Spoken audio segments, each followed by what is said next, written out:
Assalamualaikum warahmatullahi wabarakatuh.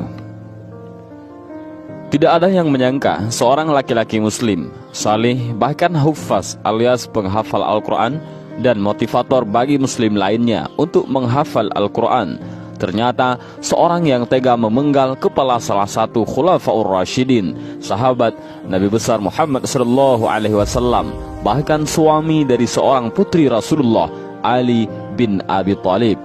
Tidak hanya itu, peristiwa tragis yang benar-benar melukai umat Islam itu terjadi di bulan suci, persis di hari ke-7 di bulan Ramadan.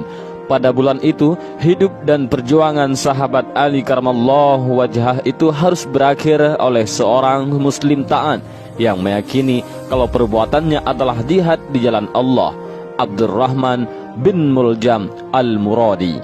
Seraya meneriakkan kata, "Hukum itu milik Allah, wahai Ali, bukan milikmu dan para sahabatmu." Ibnu Muljam menebas leher Sayyidina Ali bin Abi Thalib hingga wafat saat itu juga. Kontan saja, peristiwa memilukan itu menjadi duka mendalam bagi kaum muslimin saat itu. Siapa yang tidak sedih? Nyawa sahabat pilihan yang telah dijamin oleh Rasulullah SAW menjadi penghuni surga itu hilang di tangan seorang saudara sesama muslim. Sayyidina Ali bin Abi Thalib, menantu Rasulullah SAW itu terbunuh di bawah pekikan takbir dengan mengatasnamakan hukum Allah dan demi surga yang ia yakini hanya milik jihadis sepertinya. Tidak hanya itu, ayat Al-Quran yang suci juga disertakan saat Ibnu Muljam menghabisi Sayyidina Ali. Saat itu, ia melakukan aksi biadabnya dengan tidak berhenti melafalkan surah Al-Baqarah ayat 207. Wa minan nasi may yashri nafsahu batigha'a mardhatillah wallahu raufum bil ibad. Dan di antara manusia ada orang yang mengorbankan dirinya karena mencari keridhaan Allah, dan Allah Maha Penyantun kepada hamba-hambanya. Dengan mengatasnamakan agama dan keyakinan Ibnu Muljam telah menjadi seseorang pembunuh berdarah dingin. Sedikit pun ia tak ragu untuk menghabisi nyawa sang khalifah.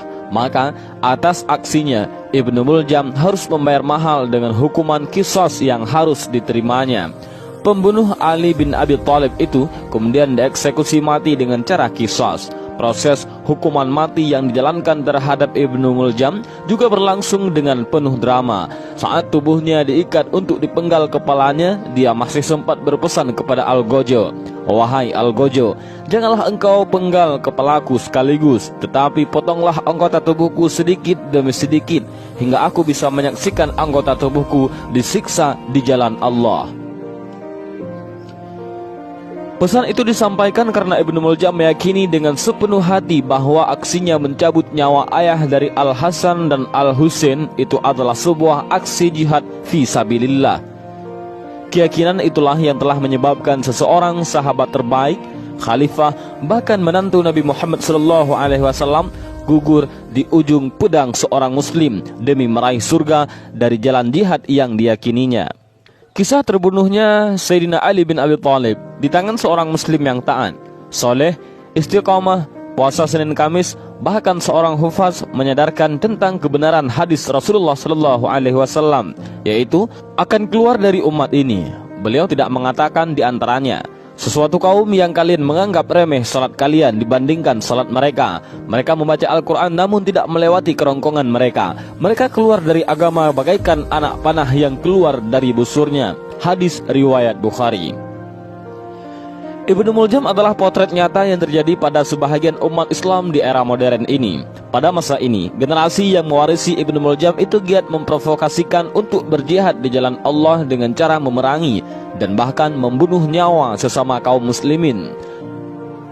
Ibnu Muljam dikenal sebagai sosok laki-laki yang saleh, zahid, bertakwa, istiqomah, puasa Senin Kamis, dan mendapat julukan Al-Makkori. Sang pencabut nyawa Sayyidina Ali itu seorang hufaz alias penghafal Al-Quran dan sekaligus orang yang mendorong sesama muslim untuk menghafalkan kitab suci tersebut.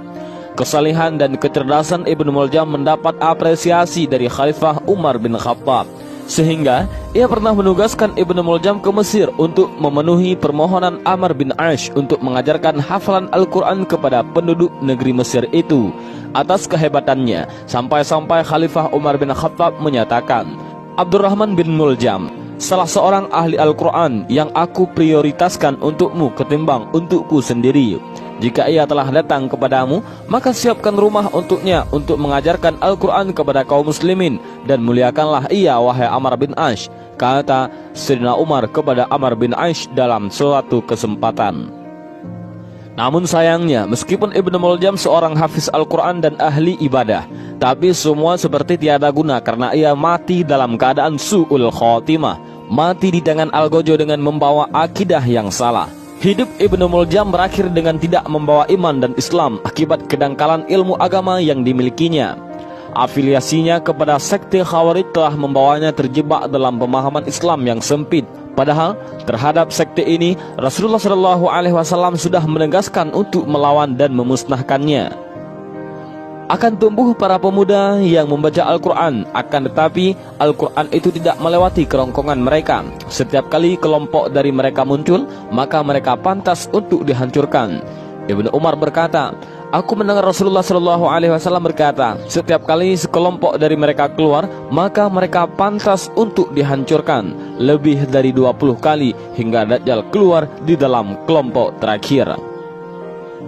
Gambaran tentang sosok yang mengklaim surga adalah miliknya dengan membabi buta sehingga muslim lainnya dianggap kafir, tercermin dalam diri Ibnu Muljam. Karena pemahaman agama yang dangkal, Al-Quran hanya dilafalkan di mulut dan kerongkongannya, menyebabkan ia tak ragu melakukan perbuatan yang bertentangan dengan nilai-nilai luhur agama Islam, membunuh salah seorang sahabat Rasulullah SAW dan bahkan keluarga Rasulullah dengan alasan membela agama Allah dan Rasulullah. Sungguh ironi dan sangat menyedihkan. Mendengarkan sejarah berdarah tersebut, diakui atau tidak, saat ini di mana-mana telah terlahir generasi-generasi baru Ibnu Muljam yang bergerak secara masif dan terstruktur.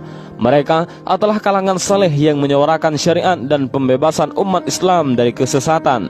Mereka menawarkan jalan kebenaran menuju surga Allah dengan cara mengkafirkan sesama muslim.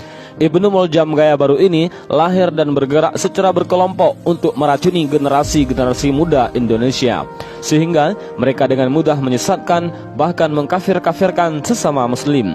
Mereka dengan enteng menyesatkan kiai dan ulama. Parahnya, sikap seperti itu mendapat dukungan dari generasi yang belum banyak memahami Islam secara utuh.